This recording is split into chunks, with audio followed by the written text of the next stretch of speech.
Habislah apa akan jadi pada aku kalau tahu kisah-kisah tahu nanti.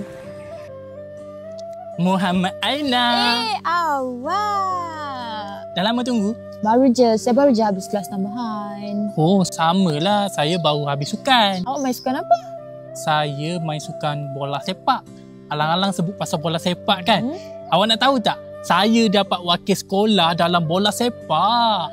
Wah, tahniah. Tapi awak main bahagian apa? Bahagian apa tak penting.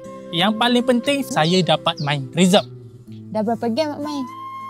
Kalau ikutkan game 10 kali. Saya baru main sekali je hari ni.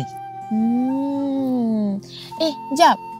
Kenapa badan awak tu berpeluh tapi bau still lagi bau wangi je? Awak pakai perfume apa? Kalau awak nak tahu, saya pakai body mist Grace and Glow.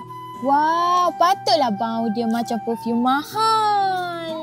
Memanglah bau dia macam perfume mahal. Tapi harga dia murah je. Ya ke murah? Ya, kalau awak nak ambil lah. Betul ke? Ambil je. Dekat rumah saya ada banyak lagi.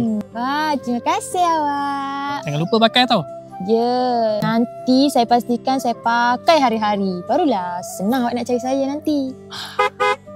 Jap. Mak saya dah sampai lah. Nanti saya pakai body mist yang awak bagi ni. Baru senang awak nak cari saya esok. Okey. Okey, saya pergi dulu tau. Bye-bye. Ayah saya pun sampai dah.